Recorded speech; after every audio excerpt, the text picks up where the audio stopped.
Good afternoon, welcome to good health. కీళ్ళ నొప్పులతో బాధపడుతున్నారా? కీళ్ళ నొప్పులు రాకుండా ఎలాంటి జాగ్రత్తలు తీసుకోవాలి, వీటి సిమ్టమ్స్ ఏ విధంగా ఉంటాయి, అలాగే హోమియోపతిలో వీటికి ఎలాంటి ట్రీట్మెంట్ అందుబాటులో ఉందో తెలియజేయడానికి హోమియోకేర్ ఇంటర్నేషనల్ నుంచి డాక్టర్ కవిత గారు ఉన్నారు. వారిని అడిగి మరిన్ని విషయాలు తెలుసుకుందాం. Hello doctor, good afternoon. అసలు ఆర్థరైటిస్ రావడానికి రీజన్స్ ఏంటి? ఇందులో మెయిన్గా ఏం టైప్స్ ఉంటాయి? ఓకే, ఆర్థరైటిస్ అంటే inflammation of the joint. So purpose of joint కనుక తీసుకుంటే 3 మేజర్ ఫంక్షన్స్ ఉంటాయి. ఫ్లెక్సిబిలిటీ మేజర్ థింగ్, మన భారాన్ని మోయడం, అండ్ మన బాడీకి ఒక షేప్ ఇవ్వడం. 3 ఎప్పుడైతే రీజన్స్ మల్టిపుల్ ఉంటాయి, రకరకాల ఆర్థరైటిస్ రకరకాల రీజన్స్ ఉంటాయి. మేజర్గా కనుక డివైడ్ చేస్తే క్లినికల్ వెరైటీలో మనకు ఆస్టియో ఆర్థరైటిస్ అని, రుమటాయిడ్ ఆర్థరైటిస్ అని, ఎస్ఎల్ఈ అని, సోరియాటిక్ ఆర్థరైటిస్ అని, గౌటీ ఆర్థరైటిస్ అని, ఇన్ఫెక్టివ్ ఆర్థరైటిస్, ఇవి మనకు కామన్గా గమనిస్తూ ఉంటాం. సో ఆస్టియో ఆర్థరైటిస్ కనుక రీజన్ తీసుకుంటే మేజర్గా వేర్ అండ్ టియర్ జాయింట్స్, అంటే ఓవర్ బర్డెన్ అవ్వడం వల్ల కానీ, over usage of the joints వల్ల కానీ, తొందరగా అరుగుదల వల్ల కానీ, ఏజ్ పరంగా కానీ.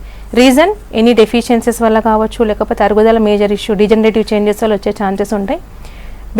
బిగ్గర్ జాయింట్ ఎఫెక్ట్ అయ్యే ఛాన్సెస్ ఉంటాయి. అదే రుమటాయిడ్ ఆర్థరైటిస్ కనుక తీసుకుంటే కీళ్ళవాతం అంటూ ఉంటాం. ఇది ఒక ఆటో ఇమ్యూన్ డిజార్డర్, బాడీలో అన్ని జాయింట్స్ ఎఫెక్ట్ అయ్యే ఛాన్సెస్ ఉంటాయి. పాలీ ఆర్థరైటిస్ అంటాం.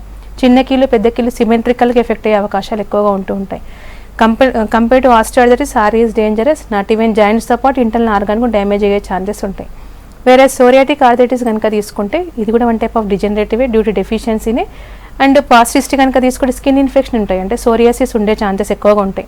So surface area of the body more than 60 to 70% effect అయిన సోరియాసిస్ పీపుల్కి సోరియాటిస్ ఆర్థరైటిస్ రావడం, దీని కూడా చిన్న కీళ్ళు ఎక్కువ ఎఫెక్ట్ అయ్యే ఛాన్సెస్ ఉంటాయి. సాసేజ్ షేప్ నాడ్యూల్స్ ఏర్పడే అవకాశాలు ఎక్కువగా ఉంటూ ఉంటాయి. పాస్టిస్ట్ కనుక మనకు క్లియర్ కట్గా తెలుసుకునే అవకాశాలు ఉంటాయి. దెన్ గౌటీ ఆర్థరైటిస్ అంటూ ఉంటాం. గౌటీ అంటే కనుక మనం ఎవరైతే non veg items, meet products ఎక్కువగా తింటూ ఉంటారో, ఆ టెండెన్సీ కనుక ఫ్యామిలీలో రన్ అయినా, uric acid levels, blood levels ఎక్కువగా పేరుకొని పోవడం వల్ల మన గౌటీ ఆర్థరైటిస్ రావడం అనేది ఉంటుంది. ఇది కూడా చిన్న కీళ్ళు ఫస్ట్ ఎఫెక్ట్ అయ్యి తర్వాత పెద్ద కీళ్ళు, ముఖ్యంగా బిగ్ టో ఎఫెక్ట్ అయ్యే పాసిబిలిటీస్ ఎక్కువగా ఉంటాయి. సివియర్గా పెయిన్ రావడం, ఇన్ఫ్లమేటరీ చేంజెస్ ఉండడం, టెండర్ టు టచ్, చిన్న పని కూడా చేయలేకపోయే ఛాన్సెస్ ఉంటాయి. వేరేస్ ఇన్ఫెక్టివ్ ఆర్థరైటిస్ అంటుంటాం. సింగిల్ జాయింట్ ఎఫెక్ట్ అయ్యే ఛాన్సెస్ ఉంటాయి. అది multiple infection, any infection, TB కావచ్చు. సో దానివల్ల మనకు సివియర్గా స్వెల్లింగ్ రావడం, మూమెంట్కి ఇబ్బంది అయ్యే ఛాన్సెస్ కూడా ఎక్కువగా ఉంటాయి. ఇంజురీస్ వల్ల కూడా ఈ ప్రాబ్లమ్స్ అయ్యే పాసిబిలిటీస్ ఉంటాయి. ఓకే, ఆస్టియో ఆర్థరైటిస్ సిమ్టమ్స్ ఏ విధంగా ఉంటాయి? ఏజ్ వాళ్ళకి ఎక్కువగా ఈ ప్రాబ్లం వస్తుంది. అసలు ఆర్థరైటిస్ అంటే పెద్దవాళ్ళలో మాత్రమే ఆస్టియో వస్తుంది. నార్మల్గా ఏజ్ గ్రూప్ కనుక తీసుకుంటే ప్రీవియస్లో ఓఏ ఆస్టియో ఆర్థరైటిస్ అనేది అరుగుదల సమస్య వల్ల కాబట్టి 50 years తర్వాత కానీ 60 years తర్వాత కానీ గమనించేవాళ్ళం. బట్ నెవడేస్ ఎవరికైతే over burden and over usage of the joints ఉంటాయో, అరుగుదల ఇప్పుడు school going children 20 years 30 years age గ్రూప్లో కూడా గమనిస్తున్నాం. ఎందుకంటే మనకు బోన్లో ఉండేది సాంద్రతకు మేజర్గా మనకి calcium is major important factor.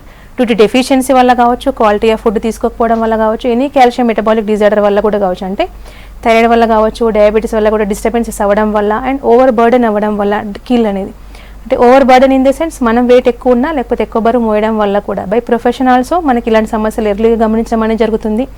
So peak age group కనుక తీసుకుంటే 30 క్రాస్ 40 ఏజ్ గ్రూప్. బట్ అన్ని ఇలాంటి సమస్యలు హెరిడిటరీగా వస్తున్నాయి కాబట్టి ఎర్లీ ఏజ్లో కూడా వీళ్ళని గమనిస్తున్నాం. యాంక్లోజింగ్ స్పాండిలోసిస్ కానివ్వండి, లేకపోతే ఆస్టియోఆర్థరైటిస్ మెడ నొప్పి కానీ, నడుము నొప్పి కానీ, మోకాల నొప్పులు కానీ ఎర్లీ ఏజ్లో కూడా మనం గమనిస్తున్నాం. లక్షణాలు కనుక తీసుకుంటే ఎర్లీ మార్నింగ్ స్టిఫ్నెస్, అంటే స్టార్టింగ్ మూమెంట్ స్టిఫ్గా ఉండే ఛాన్సెస్ ఉంటాయి. కొద్దిపాటి దూరం నడిచిన తర్వాత మనకు ఫ్రీగా మూమెంట్ అయ్యే ఛాన్సెస్ ఉంటాయి. బట్ ఫస్ట్ బిగ్గెస్ట్ కీలు ఎఫెక్ట్ అయ్యే ఛాన్సెస్ ఉంటాయి. పెద్ద కీలు ఒకటి అయిన తర్వాత ఇంకొకటి ఎఫెక్ట్ అయ్యే ఛాన్సెస్ ఉంటాయి. చిన్న కీలు ఎఫెక్ట్ అయ్యే పాసిబిలిటీస్ చాలా తక్కువ అండి. ఓకే అండి, కాలర్ ఉన్నారు, మాట్లాడదాం. హలో హలో, శేషాద్రి గారు, మీ క్వశ్చన్ అడగండి, డాక్టర్ ఉన్నారు. హలో అమ్మా, చెప్పండి సార్. నా వయసు 80 సంవత్సరాలు. ఓకే, నాకు షుగర్, బీపీ, థైరాయిడ్ అన్నీ ఉన్నాయి. ఓకే, అయితే అది కంట్రోల్లోనే ఉన్నాయి అన్ని. కానీ నేను పొద్దునే లేచేటప్పటికి ఈ మోకాళ్ళు చాలా నొప్పిగా ఉంటాయి. నాకు కొంచెం దూరం నడిచిన తర్వాత కానీ అవి సర్దుబాటు కావు. కొంచెం బాధగా ఉంటుంది. మళ్ళీ రాత్రులు కూడా పడుకున్న తర్వాత తెల్లగాన కాళ్ళు తిమ్మిర్లు వస్తాయి. అయితే నేను రక్త పరీక్ష చేస్తున్నాను, నరాల డాక్టర్ దగ్గరికి వెళ్ళాను, అన్ని బాగా ఉన్నాయి. ఇప్పుడు ఈ మోకాళ్ళు నొప్పులతో కొంచెం బాధపడుతున్నామా? ఓకే సార్, మీకు ఆస్టియోఆర్థరైటిస్ అంటాం. ఏజ్ పరంగా అరుగుదల సమస్య వల్ల ఇది రావచ్చు. డయాబెటిక్ థైరాయిడ్ కంట్రోల్లో ఉన్నా కూడా కాల్షియం డెఫిషియన్సీ ఎక్కువ ఉండడం, at the same time 60 years age అంటున్నారు, డిజనరేటివ్ చేంజెస్ వల్ల సమస్య వచ్చింది. ఇప్పుడు హోమియో చికిత్స వల్ల మీకు వచ్చే బెనిఫిట్స్ ఏంటంటే సార్, అరుగుదల అనేది మోకాళ్ళది 4 stages ఉంటాయి నార్మల్గా. ఇన్ జనరల్గా ఆస్టియోఆర్థరైటిస్ అనేది grade 1, grade 2, grade 3 and grade 4 అంటూ ఉంటాం. గ్రేడ్ 1 అంటే కనుక ఫస్ట్ స్టేజ్ మెట్లకి దిగడం వల్ల ఇబ్బంది ఉండే ఛాన్సెస్ ఉంటాయి. సెకండ్ స్టేజ్ ఎక్కువ దూరం నడవలేకపోతుంటాం. థర్డ్ స్టేజ్ కొద్ది దూరం నడిచినా ఇబ్బంది అయ్యే ఛాన్సెస్ ఉంటాయి. ఫోర్త్ స్టేజ్ ఈవెన్ రెస్ట్ తీసుకున్నా కూడా ఇబ్బంది అయ్యే ఛాన్సెస్ ఉంటాయి. సో నార్మల్గా పెయిన్ కిల్లర్స్ యూసేజ్ వాడడం వల్ల ఏమవుతుంది అంటే డిసీజ్ ప్రోగ్రెస్ అవుతూనే ఉంటుంది, బట్ అప్పుడు పూర్తి పెయిన్ రిలీఫ్ అయ్యే ఛాన్సెస్ ఉంటాయి. ఈవెన్ దో ఏజ్ ఉన్న వాళ్ళకి మనం కంప్లీట్ సొల్యూషన్ ఓవరాల్గా డీజనరేషన్ నుంచి రీజనరేషన్ చేయలేకపోయినా డిసీజ్ ప్రోగ్రెస్ కాకుండా పెయిన్ రిలాక్సేషన్తో పాటు ఫర్దర్ సర్జరీ అవసరం లేకుండా చేసిన కేసెస్ చాలా ఉన్నాయి సార్. ఇప్పుడు మీ విషయంలో ఆల్రెడీ డయాబెటీస్, థైరాయిడ్ కంట్రోల్ అంటున్నారు. At the same time symptomatic control, paper కంట్రోల్తో పాటు సిమ్టమాటిక్ రిలీఫ్తో పాటు డిసీజ్ ప్రోగ్రెస్ కాకుండా నొప్పులు తగ్గే ఛాన్సెస్ ఉంటాయి. అంటే compared with your age group, అంటే ఇప్పుడు మీరు 6 years అన్నారు, 6 years ఏజ్ గ్రూప్ ఉన్న వాళ్ళు, నొప్పు లేని వాళ్ళు ఏ విధంగా ఉంటారో మన మెడిసిన్స్ వాడిన తర్వాత ఆ విధంగా అయ్యే ఛాన్సెస్ ఉంటాయి. బట్ కాకపోతే కంప్లీట్ సొల్యూషన్ కాకుండా 3rd, 4th స్టేజ్కి వెళ్ళకుండా సర్జరీ లేకుండానే మీకు నార్మల్గా అయ్యే ఛాన్సెస్ ఉంటాయండి. ఓకే అండి, నెక్స్ట్ కాల్ తీసుకుందాం. హలో, నమస్కారం మేడం. నమస్తే అండి, సుదర్శన్ గౌడ్ గారు, మీ క్వశ్చన్ అడగండి. హలో మేడం, నాకు కీళ్ళ నొప్పులు చాలా ఉన్నాయి, యూరిక్ యాసిడ్ ప్రాబ్లం అన్నారు. ఓకే, యశోదన గానీ ఇప్పుడు స్టార్ హాస్పిటల్ చూపించుకుంటున్నా. యూరిక్ యాసిడ్ ప్రాబ్లం నుంచి నొప్పులు, మొక్కల నొప్పులు చాలా ఉంటాయి మేడం నాకు. ఓకే, యూరిక్ యాసిడ్ ప్రాబ్లం అని చెప్తారు ఎవరు డాక్టర్. ఎందుకంటే గౌటీ ఆర్థరైటిస్ అంటాం సార్ దాన్ని. యూరిక్ యాసిడ్ లెవెల్స్ ఎక్కువ ఉండడం వల్ల, ఫ్యామిలీ టెండెన్సీ ఉన్నా కూడా నాన్ వెజ్ అంటే మీట్ ఐటమ్స్ ఎక్కువగా ఉండడం వల్ల ఇలాంటి సమస్య వచ్చే ఛాన్సెస్ ఉంటాయి సార్. చాలా మందికి డైట్ కంట్రోల్ చేసినా కూడా స్టిల్ డ్యామేజ్ ఉండడం వల్ల ఆర్థరైటిస్ రావడం, మెల్లిమెల్లిగా 1 కీలు నుంచి అన్ని కీళ్ళు ఎఫెక్ట్ అయ్యే ఛాన్సెస్ ఉంటాయి. ఇప్పుడు హోమియో చికిత్స సపోర్ట్ తీసుకోవడం వల్ల ఏమవుతుందంటే మెటబాలిజం, అంటే యూరిక్ యాసిడ్ మెటబాలిజం నార్మల్గా అవ్వడం, నార్మల్ రేంజ్లో మెయింటైన్ అవ్వడంతో పాటు ఆర్థరైటిక్ చేంజెస్ తగ్గుముఖం పట్టడం, ఫ్యూచర్లో మళ్ళీ ఆస్టియోఆర్థరైటిస్ రాకుండా ఉండే ఛాన్సెస్ కూడా ఉంటాయి. By diet you need to maintain, strictly maintain చేసిన అవకాశాలు ఉంటాయి. ఎందుకంటే దట్ ఈస్ ట్రిగరింగ్ ఫ్యాక్టర్ కాబట్టి కొద్దిగా మీట్ ఐటమ్స్ కొద్దిగా తగ్గించుకుంటూ కనుక మెడిసిన్స్ వాడితే పెయిన్ తగ్గిపోవడం, వాపు తగ్గిపోవడం, నార్మల్ రేంజ్లో యూరిక్ యాసిడ్ లెవెల్స్ మెయింటైన్ అయ్యే ఛాన్సెస్ ఉంటాయి. కొన్ని మంత్స్ రెగ్యులర్గా మెడిసిన్స్ వాడితే సరిపోతుందండి. ఓకే అండి, ఇప్పుడు కాలర్ ఉన్నారు, మాట్లాడదాం. హలో, హలో, హలో, నమస్కారం మేడం. నమస్తే అండి, మీ క్వశ్చన్ అడగండి. మేడం, నాకు మార్నింగ్ లేవగానే హలో, కీళ్ళ నొప్పులు స్టార్ట్ అవుతుంది మేడం. ఓకే, బాడీ పెయిన్ గా ఉండి కాళ్ళు లాగుతున్నట్టు అనిపిస్తుంది. ఓకే, అయితే కింద ఇక్కడ మెడమలో విధంగా నొప్పి కాళ్ళ దగ్గర, మడమ దగ్గర పని ఏమైనా వర్క్ నార్మల్ గా చేసిన విధంగా అలసిపోయినట్టు అనిపిస్తుంది మేడం. ఓకే, ఎప్పటి నుంచి ఉందండి మీకు ఈ సమస్య? బరువు పెరగడం కూడా ఏమైనా ఉందా సార్? మేడం, బరువు ఏమైనా పెరుగుతున్నారా? బరువు ఏం పెరగలేదు మేడం. ఓకే, మడమ దగ్గర వాపులాగా ఏమైనా ఉందా? వాక్ ఏం లేదు మేడం, కాకపోతే మార్నింగ్ లేవగానే కొంచెం నచ్చిన తర్వాత సివియర్ గా పెయిన్ ఉంటుంది. ఓకే, నాకు ఫ్రీగా అయిపోతుంది. ఓకే, సో నార్మల్గా 2 reasons ఉంటాయండి. చాలా మందికి థైరాయిడ్ ఉన్న వాళ్ళకి మడమల నొప్పితో స్టార్ట్ అయ్యే ఛాన్సెస్ ఉంటాయి. అరుగుదల సమస్యలు రావచ్చు. క్యాల్కేనియస్ స్పార్ అంటూ ఉంటాం. So extra bony growth, 1 type of ఆస్టియోఆర్థరైటిస్ని క్యాల్కేనియం బోన్ దగ్గర ఓవర్ గ్రోత్ వల్ల ఇలాంటి పెయిన్ రావచ్చు. ఎర్లీ మార్నింగ్ కింద కాలు పెట్టలేకుండా సివియర్గా పెయిన్ అయ్యే ఛాన్సెస్ ఉంటాయి. కొంతమందికి టెండినైటిస్, అక్కడ ఉండే ఇన్ఫ్లమేటరీ చేంజెస్ వల్ల కూడా రావచ్చు. 3 reasons ఉంటాయండి. మనకి ఎక్స్రే తీయించడం వల్ల నీకు క్యాల్కేనియస్ స్పార్ ఏమైనా గ్రోత్ ఉన్నా తెలిసిపోయే అవకాశాలు ఉంటాయి. బట్ టైర్డ్నెస్, వీక్నెస్ అని కూడా అంటున్నారు కాబట్టి ఒకసారి థైరాయిడ్ కూడా రూల్ అవుట్ చేయండి. ఎందుకంటే చాలా మందికి థైరాయిడ్ పేషెంట్స్కి మడమల దగ్గర నొప్పితో పాటు స్టమక్ పెయిన్తో పాటు స్టార్ట్ అయ్యే ఛాన్స్ ఎక్కువగా ఉంటాయి. సో వీళ్ళ డల్నెస్, డ్రౌజినెస్తో పాటు గ్రాడ్యువల్గా బరువు పెరగడం, hair fall, skin dryness symptoms ఉంటూ ఉంటాయి. అంటే ఫుల్ ఫ్లెజ్గా సిమ్టమ్స్ వచ్చేంత వరకు వెయిట్ చేయకుండా ఎర్లీగానే డిటెక్ట్ చేయండి. నెగిటివ్ ఉంటే బెస్ట్. ఓన్లీ మీకు క్యాల్కేనియస్ స్పార్ కానీ అక్కడ ఉండే ఛాన్సెస్ ఎక్కువ ఉంటే దాన్ని కరెక్షన్ చేసుకుంటే ఓకే.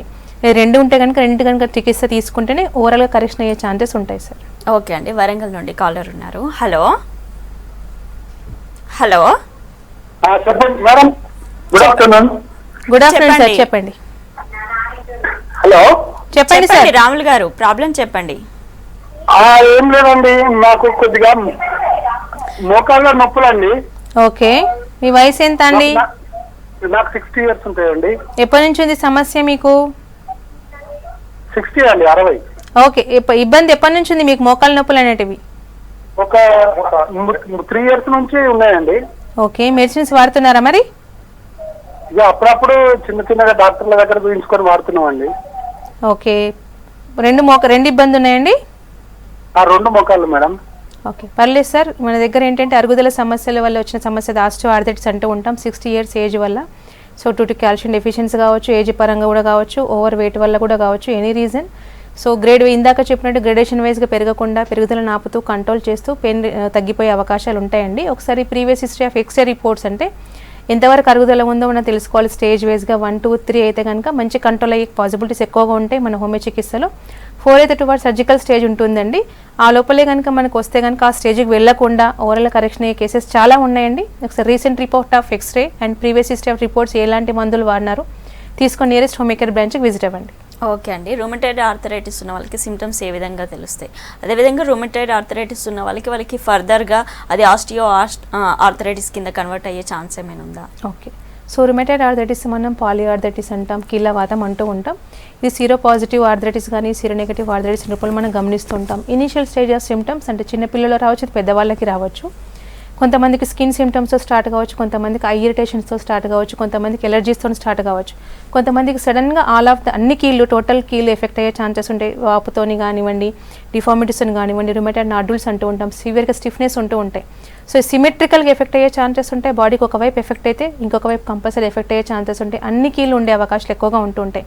ఇప్పుడు ఆర్ఏ ఉన్న వాళ్ళకి నాట్ ఈవెన్ జాయింట్స్ అనేతో పాటు ఇంటర్నల్ ఆర్గాన్స్కు డ్యామేజ్ అయ్యే ఛాన్సెస్ ఉంటాయి. లంగ్స్, లివర్ ఎక్కడ ఎఫెక్ట్ అయ్యే అవకాశాలు ఎక్కువగా ఉంటాయి. అండ్ ఫర్టిలిటీ కూడా ఎఫెక్ట్ అవ్వడం, అబార్షన్స్ హిస్టరీ ఉండే అవకాశాలు ఎక్కువగా ఉంటాయి. ఎందుకంటే ఇది ఒక ఆటోఇమ్యూన్ డిజార్డర్. సో దీనివల్ల ఏమవుతుంది అంటే సెల్ఫ్ డిస్ట్రక్షన్ వల్ల బాడీలో డ్యామేజ్ ఎక్కువ అయ్యే ఛాన్సెస్ ఉంటాయి. ఎవరైతే ఇనీషియల్గానే మనం కరెక్షన్ చేసుకుంటూ ఉంటారో, అంటే హోమియోపతి పనిచేసేది మనకి ఇమ్యూనిటీ పవర్ మీద కాబట్టి ఇలాంటి autoimmune disorders abnormal response towards normal అవ్వడం, ఆర్ఏ పాజిటివ్ ఉన్న కేసెస్ నెగిటివ్ అవ్వడం, సీరో నెగిటివ్ పాలిఆర్థరైటిస్ కూడా కంప్లీట్గా సొల్యూషన్, యాంటీ సిసిపి, సిఆర్పి అన్ని కరెక్షన్ కేసెస్ కూడా చాలా ఉన్నాయి. సో ఆర్ఏ వల్ల మనకు కాల్షియం డెఫిషియన్సీ ఉంటుంది అండ్ ఎనిమిక్ కూడా ఉండే ఛాన్సెస్ ఉంటాయి. సో రుమటైడ్ ఆర్థరైటిస్ ఉన్న వాళ్ళకి ఓఏ ఉండద్దని కాదు, డెఫినెట్గా పాసిబిలిటీస్ ఆర్ దేర్, వచ్చే అవకాశాలు కూడా ఉంటాయి. అరుగుదలతో పాటు ఆర్థరైటిస్ ఉండే రుమటైడ్ ఆర్థరైటిస్ ఉండే అవకాశాలు కూడా ఉంటాయి. అది ఇంకా సివియర్ కండిషన్ అయిపోతుంది. ఓకే.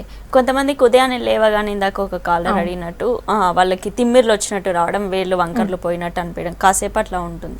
కొంతమందికి ఎక్కువసేపు నిల్చోలేరు, అరికాలలో మంటలు ఉంటాయి, సమ్మర్ టైంలో కూడా ఎక్కువగా ఉంటుంది. ఇవన్నీ కూడా ఎందుకు జరుగుతాయి? సో ఎర్లీ మార్నింగ్ స్టిఫ్నెస్ మేజర్గా టువర్డ్స్ ఆర్థరైటిస్ ఎక్కువ దారితీసే అవకాశాలు ఉంటాయి. సో అరికాల మంటలు, తిమ్మిర్లు మల్టిపుల్ రీజన్స్ ఉంటాయి. So even though irrespective of seasonal వైరగాని కాకుండా మంటలు తిమ్మడానికి deficiency one of the reason, calcium and B12 deficiency, folic acid deficiency వల్ల ఇలాంటి సమస్యలు రావచ్చు. అండ్ డయాబెటిక్ అన్కంట్రోల్ లెవెల్ ఉన్న వల్ల కూడా న్యూరోపతి వల్ల కూడా రావచ్చు. కొంతమందికి వెరికోజ్ వీన్స్ వల్ల కూడా రావచ్చు. కొంతమందికి రేనార్డ్స్ ఫినామినా వల్ల కూడా రావచ్చు. అంటే reasons will be multiple. Triggering factors వల్ల డిఫరెంట్ సీజన్లో డిఫరెంట్గా వచ్చే ఛాన్సెస్ ఉంటూ ఉంటాయండి. మనకు అండర్లైన్ కాజ్ అనేది ఏదో తెలుసుకొని దాని దగ్గర చికిత్స తీసుకుని, ఇప్పుడు డెఫిషియన్సీ ఉందనుకోండి, సప్లిమెంటేషన్ తీసుకోవడం వల్ల కరెక్షన్ అయ్యే ఛాన్సెస్ ఉంటాయి. బట్ ఆర్థరైటిస్ అంటే విత్ మెడిసిన్ ఓన్లీ అది కరెక్షన్ అయ్యే ఛాన్సెస్ ఉంటాయి, మిగిలిన ఏ రీజన్స్ అయినా కూడా. ఓకే అండి, కాలర్ ఉన్నారు, మాట్లాడదాం. హలో హలో, నమస్తే అండి లింగయ్య గారు. నమస్కారం. మీ క్వశ్చన్ అడగండి. హలో అమ్మ, నాకు కాళ్ళ నొప్పులు, మనకు 3 సంవత్సరాల కాళ్ళు నొప్పులైనా ఇది కూత వస్తలేదమ్మా. ఓకే, మందులు వాడుతున్నారు సరేమేనా? మందులు వాడలేదమ్మా, కూత వస్తలేదు, దొడ్డిపోతాం, బాత్రూమ్ లో కష్టం అవుతుంది. ఏం చేస్తుంటారు పని మీరు? మీ వయసు ఎంత? హలో హలో, నాది 51 సంవత్సరం అమ్మా. ఓకే, ఏం పని చేస్తారు మీరు? నేను ఇరిగేషన్ డిపార్ట్మెంట్ లో వర్క్ వస్తాను. ఓకే, వెయిట్ ఎంత ఉంటారు? డ్యామ్ ఇన్ఛార్జ్ ప్రాజెక్ట్ మీద ఇరిగేషన్ ద్వారా కెనాల్ లో పనిచేస్తాను. ఓకే ఓకే, బరువు ఎంత ఉంటారు? మీరు ఫోన్ లో మాట్లాడండి లింగయ్య గారు, డిస్టర్బెన్స్ వస్తుంది. బరువు 48, 55 దాకా ఉంటాను. తక్కువ, అండర్ వెయిట్. ఆస్టియోఆర్థరైటిస్ కిందికేనండి ఇది. సో 50 క్రాస్ అయినా, రోమింగ్ వర్క్ ఉన్న, కంటిన్యూస్ సిట్టింగ్ వర్క్ ఉన్న, బర్డెన్ మనకు నీ జాయింట్స్ మీద ఎఫెక్ట్ అయ్యే ఛాన్సెస్ ఉంటాయి. 3 సంవత్సరాల నుంచి ఇబ్బంది ఉంది అంటున్నారు, మెడిసిన్ ఏం స్టార్ట్ చేయలేదు అంటున్నారు. డిసీజ్ ప్రోగ్రెస్ అవ్వడం కొద్దీ మీకు కూర్చోవడం ఇబ్బంది, నిలబడడం ఇబ్బంది అవ్వడం వల్ల అవుతుంది. ఎప్పుడైతే మనం కింద నుంచి పైకి లేస్తామో మన బాడీ వెయిట్ అనేది మొత్తం కీళ్ళ మీద ఎఫెక్ట్ అయ్యే ఛాన్సెస్ ఉంటుంది. కాబట్టి కొద్దిపాటి జాగ్రత్తలు తీసుకుంటూ కనుక మెడిసిన్స్ వాడితే మీకు నొప్పులు తగ్గే అవకాశాలు ఎక్కువగా ఉంటాయి సార్. మీరు ఒకసారి ఎక్స్రే రిపోర్ట్ దిగించండి. స్టేజ్ వైజ్ కనుక మనం తీసుకుంటే కనుక అరుగుదల సమస్యలు మనకు రెక్టిఫై అయిన కేసెస్ చాలా ఉన్నాయి. ఎంత ఎర్లీగా మీరు అప్రోచ్ అయితే అంత ఎర్లీగా టోటల్ కరెక్షన్ అయ్యే ఛాన్సెస్ ఉంటాయి సార్. సర్జరీ వరకు వెళ్ళాల్సిన అవసరం లేకుండా ఉంటుంది. ఓకే అండి. కొంతమందిలో కీళ్ళ వాపులు కనిపిస్తాయి, అంటే రూమటైడ్ ఆర్థరైటిస్ ఉన్న వాళ్ళలో మాత్రమే ఈ ప్రాబ్లం కనిపిస్తుంది. అంటే ఏజ్ వాళ్ళలో అయినా కొంతమంది ఎక్కువ పని చేసినా కూడా కీళ్ళు వాస్తున్నాయి అని అంటుంటారు జనరల్గా. ఏంటి ఇది, ఎందుకు జరుగుతుంది? సో వాపులు మనకు రీజన్స్ మల్టిపుల్. సో ఆర్ఏ వల్ల వాపులు వస్తుంటాయి, ఎస్ఎల్ఈ వల్ల వాపులు వస్తుంటాయి, గౌటీ ఆర్థరైటిస్ వల్ల వాపులు వస్తుంటాయి. And at the same time మనకు థైరాయిడ్ వల్ల కూడా వాపులు వచ్చే ఛాన్సెస్ ఎక్కువగా ఉంటాయి. ఇన్ఫెక్టివ్ ఆర్థరైటిస్ వల్ల కూడా వాపు వస్తుంటుంది. సో మల్టిపుల్ రీజన్స్ ఉంటాయి. బట్ ఎర్లీ మార్నింగ్ స్టిఫ్నెస్ సివియర్గా ఉండడంతో పాటు నడులార ఫార్మేషన్ అయితే కనుక అది ఆర్ఏ మనకు బ్లడ్ టెస్ట్లో కూడా తెలిసిపోతుంది. అండ్ ఆర్ఏ ఫ్యాక్టర్ పాజిటివ్ ఉందా నెగిటివ్ ఉందా, ఈఎస్ఆర్ రేజ్ అవుతుంది, యాంటీ సిసిపి దాన్ని మనం రూల్ అవుట్ చేయొచ్చు. వాపులని ఇన్ ద సెన్స్ ఇప్పుడు మనకి గౌటీ ఆర్థరైటిస్ ఉంటే యూరిక్ యాసిడ్ లెవెల్స్ అబ్నార్మల్గా ఉందా, సింగిల్ జాయింట్ ఎఫెక్ట్ ఎర్లీగా స్టార్ట్ అయిపోయింది, హిస్టరీ తీసుకుంటే వాళ్ళు నాన్ వెజ్ మీట్ ఐటమ్స్ ఎక్కువగా తింటూ ఉంటారు, అది కూడా ఒకటి రూల్ అవుట్ అయ్యే ఛాన్సెస్ ఉంటాయి. ఇన్ఫెక్టివ్ ఆర్థరైటిస్ అంటే ఫీవర్ విత్ చిల్స్ రావడం, సివియర్గా వాపు రావడం, వెయిట్ లాస్ ఉండడం, ఇలాంటి సిమ్టమ్స్ ఉంటే కనుక మనకు మ్యాక్సిమం టీబీ ఉండే ఛాన్సెస్ ఉంటాయి.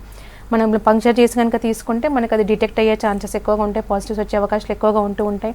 వేరేజ్ ఇవన్నీ నార్మల్గా ఉన్నాయి బట్ అన్ని క్లియర్గా ఉన్నాయంటే కనుక థైరాయిడ్ ప్రొఫైల్ కనుక తీస్తున్నా కూడా మనకు సివియర్గా వాపులు వచ్చే ఛాన్సెస్ ఉంటాయి. కొన్ని రకాల ఆర్థరోపతీస్ అంటే హిమోఫిలిక్ డిజార్డర్స్ వల్ల కూడా మనది అది ఇంకా సివియర్ వెరైటీ, చిన్నపాటి దెబ్బలు తగిలినా కూడా మనకు సివియర్గా స్వెల్లింగ్ వచ్చే ఛాన్సెస్ ఉంటాయి. సో మల్టిపుల్ రీజన్స్ ఉంటాయి, దాన్ని బట్టి కూడా మనకు చికిత్స ఉంటే డ్యూరేషన్ డిఫరెంట్ అయ్యే ఛాన్సెస్ ఉంటాయి, సివియారిటీని బట్టి కూడా మనకు ట్రీట్మెంట్ డిఫర్ అయ్యే ఛాన్సెస్ ఉంటాయి. ఓకే అండి, నెక్స్ట్ కాల్ తీసుకుందాం. Hello hello madam. నమస్తే అండి, శివకుమార్ గారు, మీ క్వశ్చన్ అడగండి. మేడం నాది ఏజ్ ఇప్పుడు 28 మేడం. ఓకే. కొంచెం ఈ అరికాలు గుర్తుల్లో వాపు చాలా వచ్చింది మేడం. 2 months అవుతుంది మ్యాక్సిమం. ఓకే. ఆటోమేటిక్ గా చూపిస్తుంది మేడం. కానీ ఎక్స్రే ఇట్లా తీశారు, బ్లడ్ టెస్ట్ చేశారు, కొంచెం కీళ్ళ వాపు అని చెప్పారు.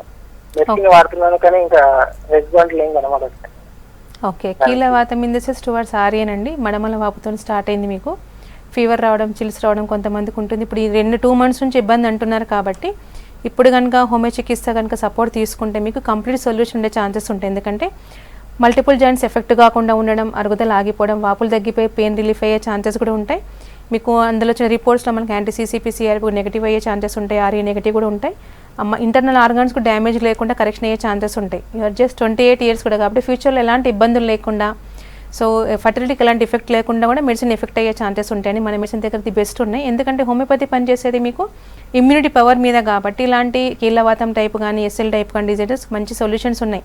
అంటే పేషెంట్ ఎంత తొందరగా వాళ్ళు అప్రోచ్ అవుతూ ఉంటారో, ఎంత డిజీజ్ ప్రోగ్రెస్ కాకుండా ఉంటారో వాళ్ళంత బెనిఫిట్స్ పొందే పాసిబిలిటీస్ ఎక్కువగా ఉన్నాయి. ఆల్రెడీ డ్యామేజ్ అయ్యే రుమటాయిడ్ నాడ్యూల్ ఫార్మేషన్ అయిన తర్వాత వీ కాంట్ హెల్ప్. బట్ ఆ లోపల కనుక వస్తే ఆ ప్రాబ్లం రాకుండా ఓవరాల్ కరెక్షన్ అయిపోయి సొల్యూషన్ వచ్చిన కేసెస్ చాలా ఉన్నాయండి. ఓకే అండి, కీళ్ళు అరుదలకు గురైనప్పుడు ఎలాంటి ట్రీట్మెంట్ ఉంటుంది? అంటే సర్జరీకి వెళ్లకుండా ఎంతవరకు ఆపొచ్చు?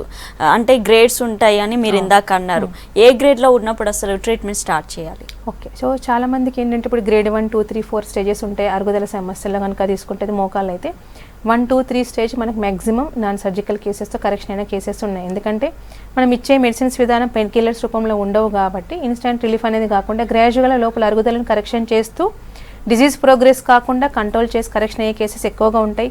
సో 3rd స్టేజ్ వరకు మెడిసిన్స్ చాలా బెస్ట్ రెస్పాన్స్ వచ్చిన కేసెస్ చాలా ఉన్నాయి. లుంబర్ స్పాండిలోసిస్లో కూడా 1 type ఆఫ్ ఓఏ వల్ల కావచ్చు, యాంక్లోజింగ్ స్పాండిలోసిస్ వల్ల కూడా కావచ్చు, ప్రొలాప్స్డ్ కండిషన్, డిస్క్ బల్జెస్ లాంటి కండిషన్స్ కూడా చాలామంది కొంతమంది సర్జరీ వెళ్తారు, కొంతమంది భయంతో ఉంటుంటారు. ఈవెన్ సర్జికల్ స్టేజెస్ కూడా మన దగ్గర కరెక్షన్ అయినవి ఉన్నాయి. సో మేనేజ్మెంట్ పార్ట్ కనుక కరెక్ట్ చేసుకుంటూ కనుక చెప్పిన విధానంలో వెయిట్ లిఫ్ట్ చేయకుండా కూడా మెడిసిన్స్ వాడితే సర్జికల్ కేసెస్ అన్నీ కూడా మందులు వాడిన తర్వాత నార్మల్గా అయిన కేసెస్ కూడా ఉన్నాయండి. ఓకే అండి, కాలర్ ఉన్నారు, మాట్లాడదాం. హలో హలో పాండు గారు, అడగండి, మీ క్వశ్చన్ అడగండి. హలో మేడం, మీరు ఫోన్లో మాట్లాడండి. Okay okay madam. మేడం నమస్కారం మేడం. నమస్తే సార్, చెప్పండి. ఓకే మేడం, ఫోన్లోనే మాట్లాడుతున్నాను. నమస్కారం మేడం. నమస్తే, చెప్పండి. మాకు ఇక్కడ కాలు కొంచెం నొప్పిగా ఉంది మేడం. ఓకే, మోకాళ్ళ మడమల అండి? మొక్కాలు అండి, మొక్కాలు అండి, మ్మ్. మొక్కాలు నొప్పిగా ఉంది. అయితే మడిమల కింది నుంచి మేము డ్రైవింగ్ చేస్తాను నేను అసలు. అయితే కాలు నొప్పి పైనకి వచ్చేస్తుంది, కింద వాపు వచ్చినట్టు వచ్చింది స్టార్టింగ్ లో. తర్వాత 2-3 days అలాగే డ్యూటీ చేశాను. ఒక మామూలు వేరే హాస్పిటల్కి వెళ్ళాను, ఉప్పల్లో ఉండేవాడిని అప్పుడు. ఉప్పల్లో ఒక హాస్పిటల్కి వెళ్ళి చూపించుకున్నాను. తర్వాత తగ్గింది ఆ మెడిసిన్ వాడినప్పుడు. మళ్ళీ ఎక్కువ అయిపోయింది అది. మళ్ళీ ఎక్కువైపోయి ఒక రోజు నైట్ వచ్చి పడుకుంటే పొద్దున లేచేసరికి 2 కాళ్ళు దగ్గరికి రాకుండా అయిపోయినాయి. బాగా నొప్పి ఎక్కువ అయిపోయింది. నొప్పి ఎక్కువ అయిపోయి పొద్దున లేచేసరికి ఎఫెక్ట్ అయినది. వేరే హాస్పిటల్ చూపించుకున్నా, అయిపోయింది అదే. ఇప్పుడు దానికి మళ్ళీ కంటిన్యూషన్ గా నొప్పి లేస్తుంది ఇప్పుడు.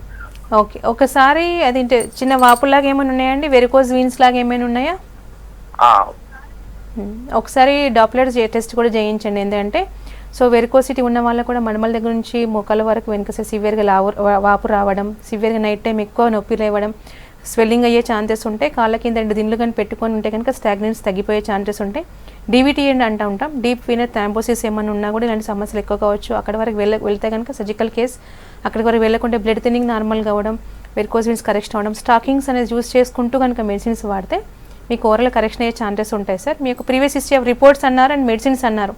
ఆ హిస్టరీ తీసుకుంటే డ్యూ టు ఆర్థరైటిస్ లేకపోతే వెరికోసిటీ వల్ల మనం ఎంతవరకు న్యాయం చేయగలుగుతామని చెప్పడం అనేది జరుగుతుంది. ఓకే అండి, నెక్స్ట్ కాలర్ ఉన్నారు. హలో హలో రమేష్ గారు చెప్పండి. Madam good evening madam. Good evening sir, చెప్పండి. మేడం నాకు 39 ఇయర్స్ మేడం. కొంచెం నాకు జాయింట్లలో బాగా పెయిన్స్ వస్తున్నాయి, వాస్తుంది మేడం బాగా. ఇట్లా కాళ్ళు కానీ చేతులు కానీ జాయింట్లలో, ఈ మోచేతులల్లో మోకాళ్ళల్లో ఈ కీళ్ళల్లో బాగా వాపులు నొప్పులు మేడం. ఎక్కడ మెడిసిన్ వాడినా కానీ తగ్గట్లేదు మేడం. ఒక 10 days 20 days లో మళ్ళీ తగ్గిపోతుంది, మళ్ళీ యథావిధిగా ఒక 1 month తర్వాత మళ్ళీ వచ్చేస్తుంది. పరీక్షలు ఏం చేయించారండి మీరు? రక్త పరీక్షలు చేయించారేమైనా? అన్ని చేయించినాం మేడం. ఏమేం చేయించారు? మన ఏదో యూరిక్ క్యాటిస్ అని అవన్నీ చేయించారు. ఖమ్మం పోయినాం, ఎక్కడ వాడినా మళ్ళీ ఒక 2-3 నెలల తర్వాత మళ్ళీ వచ్చేసింది మేడం. అది కీలవాతం లాగా ఉందండి. కీలవాతం అంటే రుమటైడ్ ఆర్థరైటిస్ అంటుంటాం. చాలా మందికి ఆర్ఏ పెద్దవాళ్ళు నెగిటివ్ ఉంటుంది, బట్ పాలీ ఆర్థరైటిస్ ఉండి సివియర్గా వాపులు రావడం, సివియర్ పెయిన్స్ రావడం, పెయిన్ కిల్లర్స్ వాడితే కొద్దిపాటి రిలీఫే ఉండడం, స్టీరాయిడ్ వాడడం వల్ల వాపు తగ్గిపోయి మళ్ళీ మీరు కంటిన్యూ యూస్ చేయమని చెప్తూ ఉంటారు. బట్ ఆర్ఏ ఎఫెక్ట్ నెగిటివ్ ఉన్నా కూడా యాంటీసీసీపీ, సిఆర్పీ కానీ ఏఎస్ పొటేటర్ కానీ రేజ్ అయ్యే ఛాన్సెస్ ఉంటాయి. ఈఎస్ఐ రేజ్ అవుతుంది, మైల్డ్ ఫీవరిష్ ఉండే అవకాశాలు ఉంటాయి. ఇప్పుడు మెడిసిన్స్ వాడడం వల్ల ఏమవుతుందంటే గ్రాడ్యువల్గా వాపు తగ్గాలి, నొప్పి తగ్గాలి, స్టిఫ్నెస్ తగ్గి ఇవన్నీ కనుక నెగిటివ్ వచ్చేంత వరకు కనుక వాడితే వాళ్ళు కరెక్షన్ అయ్యే ఛాన్సెస్ ఉంటాయండి. ఒకసారి మీరు పరీక్షలు చేయించింది ఏమేం చేయించారు తీసుకొని హోమ్ కేర్ బ్రాంచ్కి విజిట్ అవ్వండి. అది సీరం యూరిక్ యాసిడ్ నార్మల్గా ఉందంటున్నారు, బట్ టువర్డ్స్ అది ఆర్ఏలా అని అనిపిస్తుంది. కరెక్షన్ అయ్యే పాసిబిలిటీస్ మన దగ్గర ఉన్నాయండి. ఓకే అండి, నెక్స్ట్ కాల్ తీసుకుందాం. హలో హలో హలో శ్రీనివాస్ గారు చెప్పండి, మీ ప్రాబ్లం చెప్పండి. Hello madam. హలో చెప్పండి సార్, వింటున్నాను. అది నాకు 45 years మేడం. నాకు ఓకే 45 years మేడం నాకు. ఓకే, ఇబ్బంది ఏంటి చెప్పండి. ఓకే, అది మోకాలు నొప్పి ఒకటి ఉంది, లెఫ్ట్ సైడ్ మోకాలు నొప్పి. ఓకే, మార్నింగ్ లేవగానే అది ఎక్కువ తెలుస్తుంది. నెక్స్ట్ అది మోకాల్లో ఇట్లా కలుక్కుమన్నట్టు అవుతుంది మార్నింగ్ లేవగానే. కొద్దిసేపు ఒక 15-20 నిమిషాలు అవగానే కొద్దిగా ఫ్రీ అవుతుంది అది. దాంతో పాటు నాకు మెడ నొప్పి చాలా ఉంది మేడం. ఓకే, ఏం చేస్తుంటారు సార్ మీరు? పని చేస్తాను. ఓకే, సో మీకు ఉంది సర్వికల్ స్పాన్లోసిస్ అండ్ ఆస్టియోఆర్థరైటిస్ ఏనండి. అరుగుదల సమస్య వల్ల వచ్చింది. కంటిన్యూస్ నిలబడే వరకు కానీ అరుగుదల సమస్య వచ్చే ఛాన్సెస్ ఉంటాయి. Cervical spondylosis and OA of knee joint left start అయింది మీకు. మేముగా సౌండ్ రావడం ఏంటంటే ఫ్రిక్షన్ ఎక్కువ పెరగడం, మధ్యలో ఉన్న గుజ్జు అరిగిపోవడం వల్ల, కాట్లో జరిగిపోవడం వల్ల రెండింటి మధ్యలో ఫ్రిక్షన్ పెరిగి గ్రేడ్ వైజ్గా పెరిగి మీకు సౌండ్ వినబడే ఛాన్సెస్ ఉంటాయి. ఇనిషియల్గా మెట్లకి దిగడం వల్ల ఇబ్బంది, ఫస్ట్ మూమెంట్ ఫ్రీగా లేకపోవడం, కొద్ది దూరం నడిచిన తర్వాత ఫ్రీగా అవ్వడం, దాని తర్వాత ఎక్కువ దూరం నడిచిన ఇబ్బంది, తర్వాత రెస్ట్ తీసుకున్న ఇబ్బంది, స్టేజ్ గ్రేడేషన్ అనేది పెరిగే వల్ల ఉంటుంది. చాలామందికి సర్వికల్ స్పైనస్ వల్ల కూడా తిమ్మిరి రావడం, లాగడం, కళ్ళు తిరగడం లాంటివి కూడా ఉంటూ ఉంటాయి. సో మెడిసిన్ వాడడం వల్ల గ్రిప్ లాస్ నార్మల్గా అవ్వడం, కళ్ళు తిరగడం తగ్గిపోవడం, తిమ్మిరి తగ్గిపోవడం, మెడిసిన్ స్టిఫ్నెస్ తగ్గిపోవడం, ఫర్దర్గా మీ కీళ్ళ నొప్పి లేకుండా గుజ్జు నార్మల్గా పెరిగే పాసిబిలిటీస్ ఉంటాయి. మేల్స్ అయితే కనుక 50 years బిలో అయితే మీకు నార్మల్గా డీజనరేషన్ అయిన ఎస్ఎస్ రీజనరేషన్ అయ్యే పాసిబిలిటీస్ ఉన్నాయండి. ఎంత ఫాస్ట్గా అప్రోచ్ అయితే మీకు అంత రికవరీ అయ్యే పాసిబిలిటీస్ ఉంటాయి. ఓకే అండి, ఆర్థరైటిస్ ప్రాబ్లం ఉన్న వాళ్ళు ఎలాంటి డైట్ని ఫాలో అవ్వాలి, ఏ డైట్ని అవాయిడ్ చేయాలి, అలాగే ఎలాంటి ప్రికాషన్స్ తీసుకోవాలి అసలు? ఓకే, సో మేజర్గా ఆర్థరైటిస్ ఉన్న వాళ్ళకి డెఫిషియన్సీస్ మేజర్గా ఎక్కువగా ఉంటూ ఉంటాయి. దట్ ఈజ్ మేజర్గా కాల్షియం డెఫిషియన్సీ ఎక్కువ ఉండే అవకాశాలు ఉంటాయి, దట్ ఆస్టియో వల్ల. కాబట్టి వాళ్ళకి సప్లిమెంటేషన్ రూపంలో కాల్షియం కానీ వైటమిన్ డి కానీ సప్లిమెంటేషన్ తీసుకోవాల్సిన అవకాశాలు ఉంటాయి. కేరింగ్ కనుక తీసుకుంటే ఏంటంటే కింద కూర్చోడం అవాయిడ్ చేయడం, ఎందుకంటే ఓవర్ బర్డెన్ అనేది మనం దాన్ని అవాయిడ్ చేయాలి. మీద మెడిసిన్స్ వాడినా వాడకుండా డిసీజ్ ప్రోగ్రెస్ కావద్దంటే ఎక్కువ మెట్లెక్కి దిగడం అనేది కొద్దిగా అవాయిడ్ చేయాలి. ఓవర్ బర్డెన్ దానిపైన అవాయిడ్ చేయాలి. అండ్ స్మోకింగ్ కానీ ఆల్కహాలిజం కానీ కొద్దిగా అవాయిడ్ చేయడం. ఇన్ జనరల్గా అది కాజిటివ్ ఎఫెక్ట్ తగ్గిపోయే ఛాన్సెస్ ఉంటాయి. At the same time RA ఉన్న వాళ్ళకి ఏంటంటే అనీమిక్ ఉండే ఛాన్స్ ఎక్కువగా ఉంటాయి కాబట్టి బ్లడ్ సప్లిమెంటేషన్ ఎక్కువగా తీసుకునే అవకాశాలు ఉండాలి. యూరిక్ యాసిడ్ ఉన్న వాళ్ళు ఏంటంటే మీట్ ప్రొడక్ట్స్ కానీ ప్రోటీన్ ప్రొడక్ట్స్ కానీ కొంచెం తగ్గించుకోవడం వల్ల మనకు తొందరగా మెడిసిన్ వాడినా కూడా ఫాస్ట్గా రికవరీ అయ్యే ఛాన్సెస్ ఎక్కువగా ఉంటాయండి. ఓకే అండి.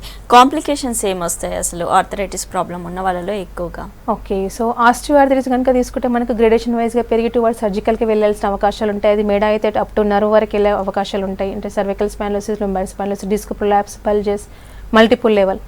మోకాలు అయితే కనుక అది సర్జికల్ వరకు వెళ్ళే అవకాశాలు ఉంటాయి. At the same time RA అయితే కనుక ఇంటర్నల్ ఆర్గాన్స్ డ్యామేజ్ కావడం అండ్ ఫర్టిలిటీ ఎఫెక్ట్ అయ్యే పాసిబిలిటీస్ ఉంటాయి. సోరెటిక్ ఆర్థరైటిస్ అయితే కనుకుంటే డే టు డే యాక్టివిటీస్ నార్మల్గా కూడా వర్క్ చేయలేక ఉండడం, at the same time psychological disturbances ఎక్కువగా ఉండడం, డిఫార్మిటీస్ ఏర్పడడం వల్ల నలుగురిలో కడవడానికి ఇబ్బంది అయ్యే ఛాన్సెస్ ఉంటాయి. నార్మల్ వర్క్ కూడా వాళ్ళు చేసుకోలేకపోయే ఛాన్సెస్ ఉంటాయి. ఓకే అండి. ఇనిషియల్ స్టేజ్లో కనుక నోటీస్ చేస్తే అది ఫర్దర్గా సర్జరీ వరకు వెళ్లకుండా హోమియోపతిలో మంచి ట్రీట్మెంట్ ఉందని చెప్తున్నారు. థ్యాంక్ యూ సో మచ్ అండి. ఇది వాళ్ళ good health. Keep watching V6 news.